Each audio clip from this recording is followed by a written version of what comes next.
Hey guys, welcome back. Today we're looking at the Pegasus Hobbies German Tiger 2 Heavy Tank. This particular set includes two tanks in the actual set itself. These are fast build or easy build as Pegasus termed them. So basically not an awful lot of parts. Detail isn't too bad. Tiger 2, in fairness, even some of the most detailed kits in 172 don't have a huge amount of parts because just of the nature of the tank itself.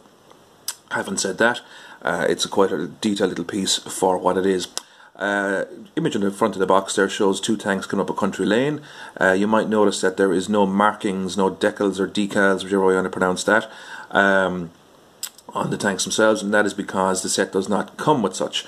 So as from that perspective, I'll be going through the old spares box to rustle up some markings for these guys, but just to be aware of that it does not come with any form of unit markings.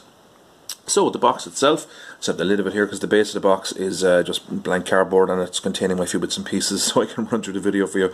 The side there just shows a few other products that are done in the range, gives a little bit of a blurb about the tank itself. So there you go. Other side of the box, warnings, you know, as I always say, don't eat the tank, don't let your children eat the tank, fair enough. And that's that. I've never actually put together a Pegasus kit before, so this was a new departure for me. I have worked with some of their stuff as regards figures, and I find them to be quite good, it has to be said. So I was interested to see how this turned out. So we'll have a little look at the instructions as they are first of all. So let's see, where are we? There we go. So as you can see there, as I always say, it's straightforward enough. Got your turret, you got your rear section there. Kind of lower hull and track assembly. What I love about these is the one-piece track systems. Yeah, you've heard me talk about that before. I do love this kind of a scenario, and they're not badly detailed, in fairness. I know some people like individual track lengths and all that. I just don't. I prefer this kind of setup. I think it's much handier from my perspective, particularly if you're wargaming. You might be putting little bits of kind of terrain down here or whatever, and I just think it's handier to have them in this format. So there you can see, you just basically put on your drive wheels, riders and so on and so forth, and off you go. Back then you put the turret in and you've got your MG mount there, and basically that's it. Snap it together and you have your tank. So how bad? You come with a selection of sprues here. I'll just gingerly move this over for a moment. So first sprue, you can hear me rattling in the box here. First sprue we have here contains parts for the turret here, as you can see, the base ring of the turret, or goes into the turret ring, and it also comes with this in both sprues. This piece was actually off the sprue, I don't know why, but there you go. As you can see, it's the production turret variant, not the prototype, which some people refer to as the Porsche turret. This is the Henschel version. So there you go, that's that sprue. As I said, detail is fairly okay, in fairness to it. I mean, I don't know if you can see that there on the that little piece there. It's not too bad. Turret itself, yeah, no complaints there really either, to be honest. Couldn't really fault that. Just going to move the camera slightly here, if I could. Is that helping? Yeah, there we go. And as you can see, the turret, you have the option of having a commander in there, or, you know, hatch open, hatch close kind of a scenario. Doesn't come with any air defense or local defense MG for that, but that'd be easy enough to figure out yourself. Then you have the lower hull section there. Yeah, grand. That's fairly solid as well. I must say the plastic is good quality, so I couldn't fault that. What else have we got? We got the top section there as well. Yeah, engine deck looks fairly good. If I can just unhook it from the box here, there we go. So yeah, no faults in that regard either. You get your few wheels there as well. You get 8 of these lads. There's another 4, or sorry, should I say 10 of them. You get the other section set are on the another sprue, and that's basically that. It has that nice kind of clip-in and twist system for the turret, which I always like, and you know, the old mud guards or whatever you want to call them here at the side, they're all moulded on, so that takes care of all that. And the detail, as you can see, isn't that bad at all, it has to be said. So I'm looking forward to seeing how these guys paint up. What else have we got there? We have this kind of gun mantlet kind of piece here. That came separate in the box, fair enough. And it is sort of set up that you can't put the gun in the wrong way around, because it's not completely circular. That piece there is a little wedge, which I always like, because there's nothing worse than putting a kit together and then realising that the muzzle breaking into the gun is at 90 degrees to where it should be. It's happened before. But so that's that. And here we have the sprue with a few bits and pieces, the wheel, the gun itself, and so on and so forth. And again, as you see, the detail isn't half bad at all, it has to be said, particularly for wargaming. This is very nice, actually, I must say. So no faults there, really. And again, the quality of the plastic, even the sprue itself, is really solid, like, so you couldn't really complain there. Here again, you have your wheel sections, or your track sections, should I say, and some wheels. Detail, yeah, not too bad. Couldn't complain there. And there's the other side of it. So, and then you slot in where are they? These pieces, where are they gone at all? On the other sprue, actually. These lads, obviously, slot into these sections here. You will notice here that there's no teeth on the actual the cog itself, shall we say. So that kind of indicates that you have to slot them in a certain way, because obviously once they're engaged with the treads on the tracks, shall we say, they would be invisible in this position here. So nicely done, and it means it's easy to slot them in, so you're not going to make any errors there in that regard. So all in all, pretty happy with that. As I say, the quality of the plastic is pretty decent, it has to be said. So as I say, you get two tanks in the box. I have put one together, kind of a preliminary fit. It's not entirely glued yet, so I'll just be a little bit careful handling this. But I've a little bit of damage done here. That's kind of at the sprue points. I actually decided, because they were a little bit awkward just to get them off on that particular one, I decided that I'd leave a little bit of damage on it anyway. So what I'm thinking to do is I might nick up this little side a little bit here to give it a little bit of a damaged effect. As I say, I was just taking advantage of the fact that a little piece came off here, so I said I'd kind of work a little bit, and I might take a chunk out of that. Similarly here, maybe do something in the middle. I haven't quite decided, but that's where we're at with that. The other side, of course, is fine. It's just a question of filing it down. But yeah, it goes together quite nice. The old tolerances, shall we say, are pretty good, so there's no major gaps. As I say, this isn't actually glued yet, so but there's two little kind of pegs which kind of connect the hull to the upper to lower section, and are quite a tight fit. So there's no major issue here. I wouldn't really say it's a snap together piece, to be fair, but at the same time it goes in nice and tight. So from that perspective, it's not bad at all.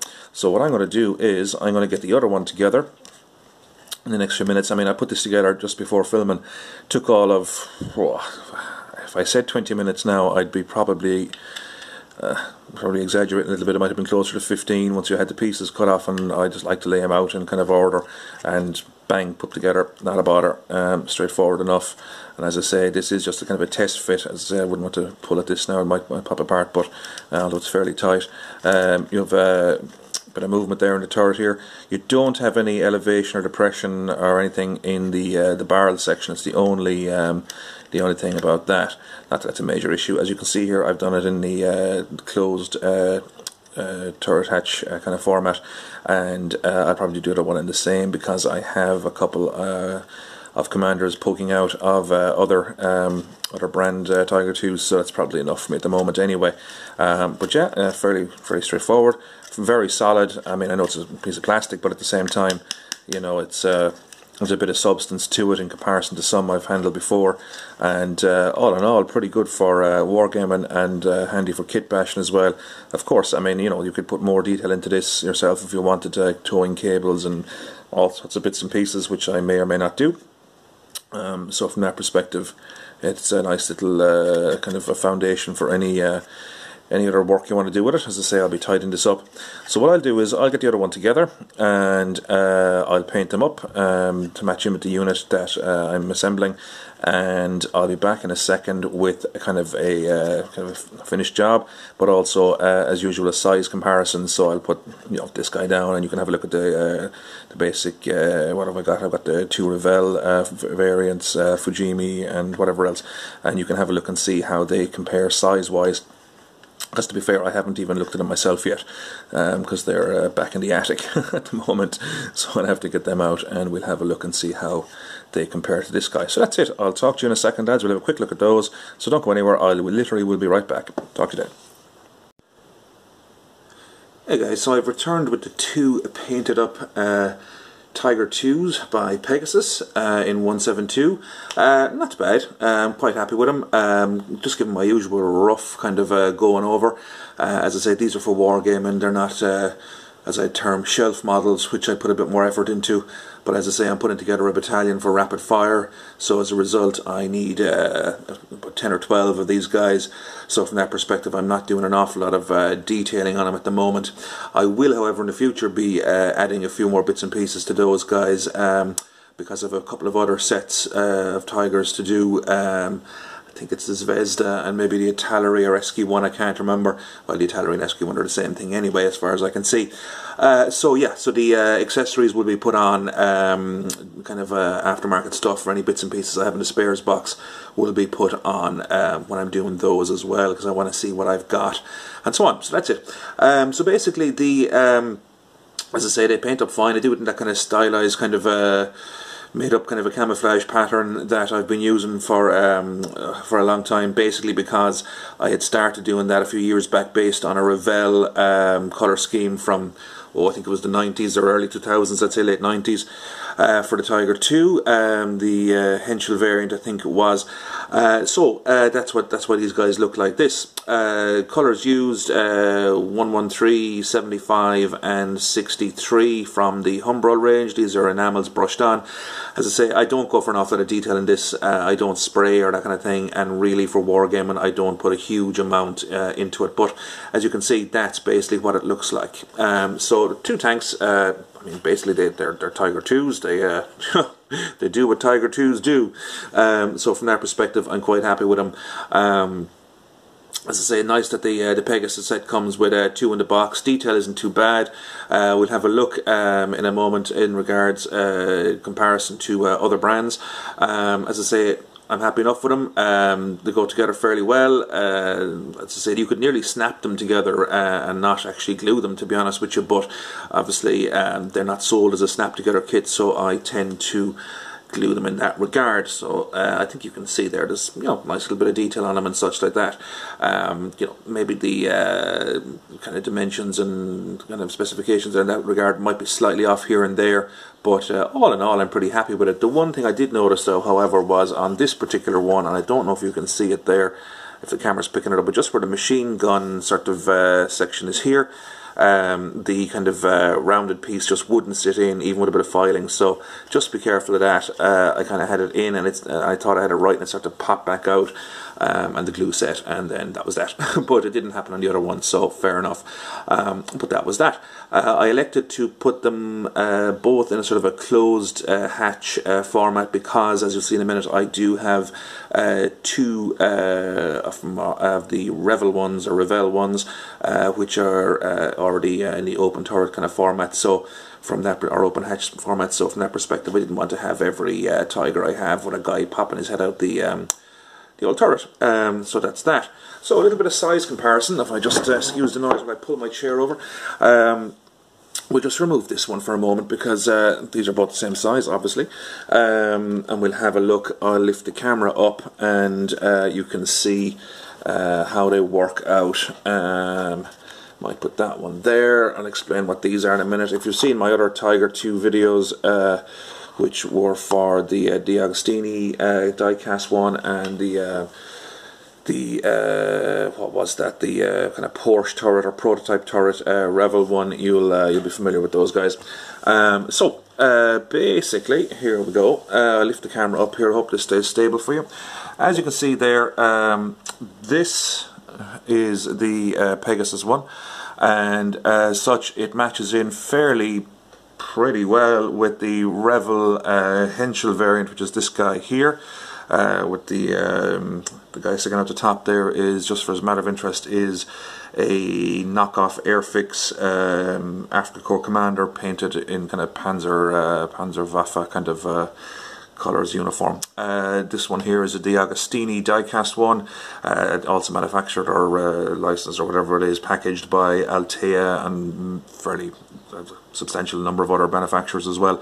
And this one here is the Revel prototype or Porsche turret, and the one on the very end there is a Fujimi. Now the Fujimi is 176, so sorry, I'm just holding the tripod here, so this might be a little bit unstable, but as you can probably see there is a size difference, which you'd expect. This is 176 and this lad is 172.